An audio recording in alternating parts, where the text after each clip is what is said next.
So, good morning. So, today we have a new discussion on Robert Gagne's 9 events of instruction.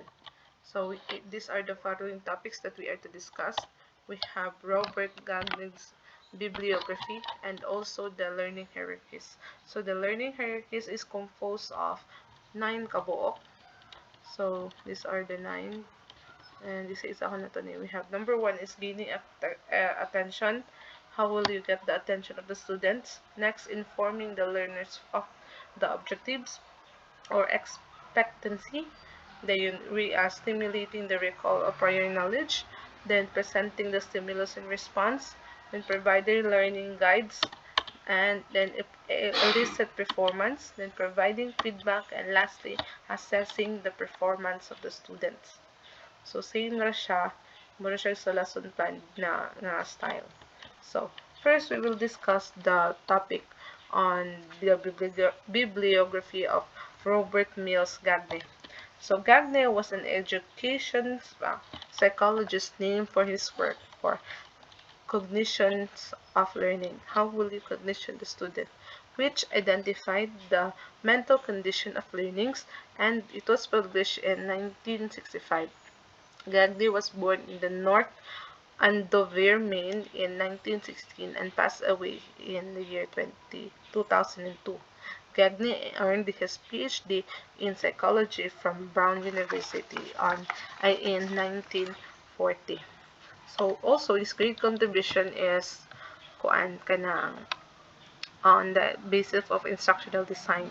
So just like in making a activity or making an output, it is best known that you are to have to follow the steps of Robert Neal's learning hierarchy para put up in the best on its result.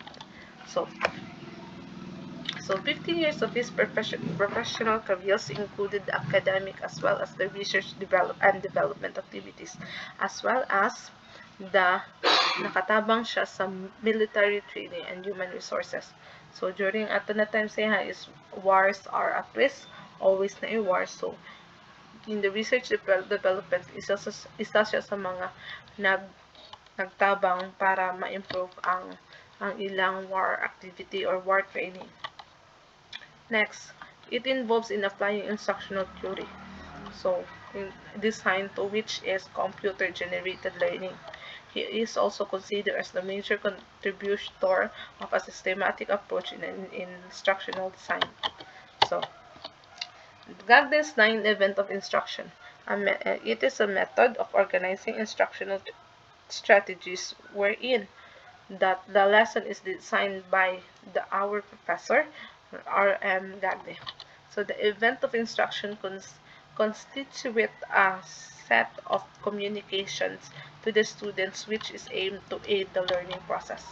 So number one is gain attention. So muna, by presenting the stimulus to the capture their attention, ensure that the learners are already learn and participate in activities. So, gain the attention. As much as possible, the stimulus of the students will be novelty, uncertainty, and surprise. Post-provoking on always asking question. So, kana siya is, sa lesson plan pa is maunin siya ang motivation. So, pwede ka mag-video, mag-animation, mag-podcast para makuha nimo ang attention sa imong estudyante para ilahang stimulus is they are to ready na to respond.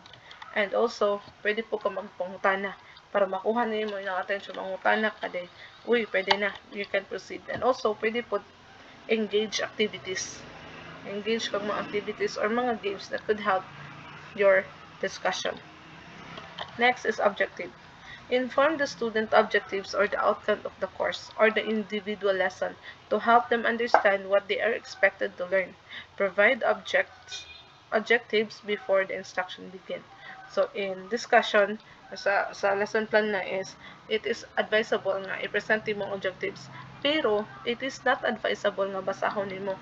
Mura na gud kag kuan lang gud ka nga today we're aiming to discuss the principle of teachings on the basis of theory named cognitive development. So, ano lang, it is not advisable, labi na ka na mag-demo mo, it is not advisable to read read the objectives. Pero, i-insert mo siya sa lesson plan in a burog communication way nga discussion.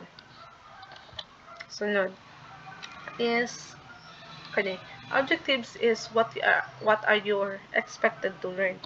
So, it is basis nga karamihan kay kinakuha nato siya sa Bloom's taxonomy nga cognitive skills to develop. And what dito na to siya ginagain para maka-engage ta on the different aspect. Next, number 3, stimulate, recall, and prior learning. So, it is, kung sa kuan pa ni is review the past lesson.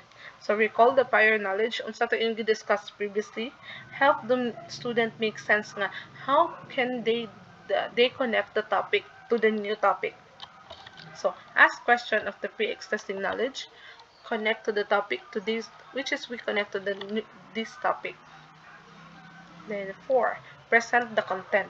So, present the content.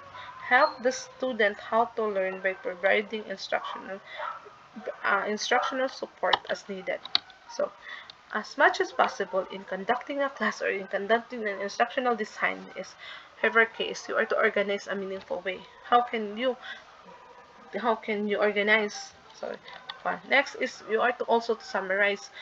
Pinaka-summarize that the students will get or will purposely get the of your objectives para ma-sum up sa tanan. Next is use a blended approach. Pwede ka mo gamit og synchronous. Synchronous is kanisa sa klase, kadto kay 5 minutes din. Ang asynchronous is let the students explore. Kanang you are to give lang sila mga books and you are to unsaon nila pag-cater sa ilahang mga discussion. Para diri man good is ang higher order thinking skills is ma-develop. Next, guide the learner.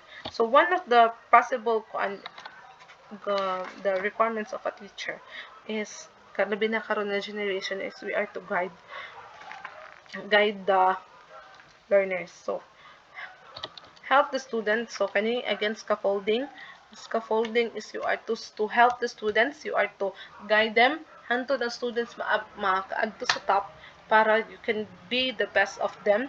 So naara jud at the back of your student.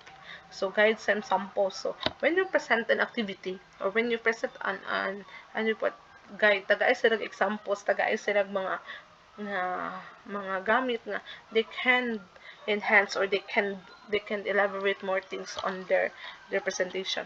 So next is tips about how to study and learn the materials. So pwede po na nato gamiton. Next is the eliciting performance or what we say the responding. So how can the student respond? Have the students apply what they have learned to reinforce new skills and knowledge and confirm correct understanding of the course of the concept. So provide first a lower order skill question. So responding. Ang pinakauna jud ninyo buhaton in presenting a lesson is number 1 is to provide the learner a lower order thinking skills or mga questions. So kato sa mga basic mga identification, mo tay una nimo ipapangutana. Dayon ang next question nimo isunod-sunod na nang magkalisod na dayon na siya. And help the student to solve the problem and also maka-brainstorm sila about your idea. So, facilitate the student activity. Pwede deep learning questions, again, katong diingon ako ninyo, student collaboration, kaning sa responding, and provide formative assessment opportunity. So, pwede po ani written exams, mga written, mga group project, mga presentation, pwede po na siya ibutang sa explicit performance. Kaya ang aim ani is, how can they respond on the things that around them. Next is design an effective quiz. So test students is always allowed them to demonstrate their own comprehension and application course. Our purpose to simply memorize or recall. So kana maghatag ba kanila na how can they respond what you discuss dire sa guided learning, how can they respond in your activity. So again, you are to facilitate activity, provide formative exams, and also effective questions and testing. Next, providing feedback. So, unsa ni providing feedback? So, there must be a reinforcement in everything we do. Kani providing feedback. At the end of the class, dapat mag-provide mo og feedback in every way. So, Vincent, you get the result. Ikaw, humana ka quiz, you have the illicit performance. Nag-respond na, nagpahatag ka sa inhang quiz. Now, you are to provide feedback. So, provide feedback as soon as possible. Kung nakita niyo na there is a wrong, something wrong sa imong estudyante, diretso ka hatag og feedback. Give the people the chance to learn their mistakes. So, always remember that you are in the process of learning. Tanan inyong ginabuhat karon is you are to learn. Nag-learn mo. Next, last two. Last two is assess performance. Ask yourself, is this person is learning? Kaya ba tahuan na imong gitudloan is nagtuon or nakatuon? Guide questions, pwede ka. Pwede po nimo buhaton to guide questions or observation. Obserbahan nimo ang bata or mangutana ka sa iha. Provide a helpful data or instrument to the learners. Pwede po na siya. So lahi ang responding sa assessment. So provide score. Dili na din mo to provide score and remediation. Enhance the retention and transfer. Kung kani ang pinaka-crucial. Kay, how can you discuss it in the future?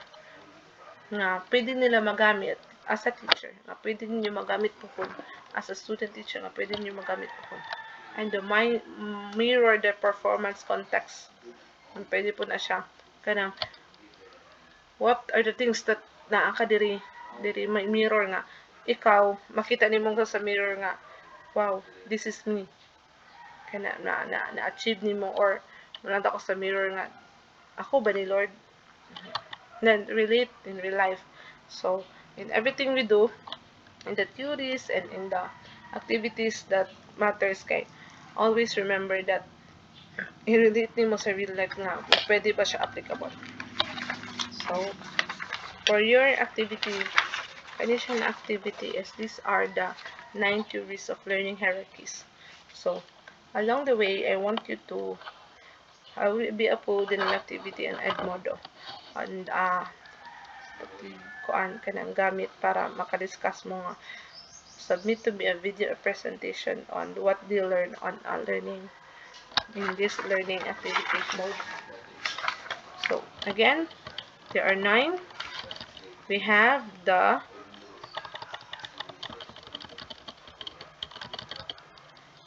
gaining attention, information learners productive.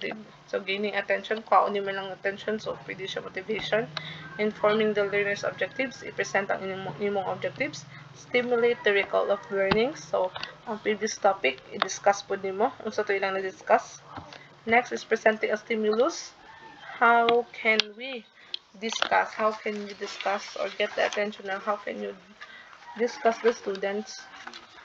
Dayon, perform learning guidelines systematically, decoding, then statistic performance, providing feedback, and assessing performance. Then lastly is generalization.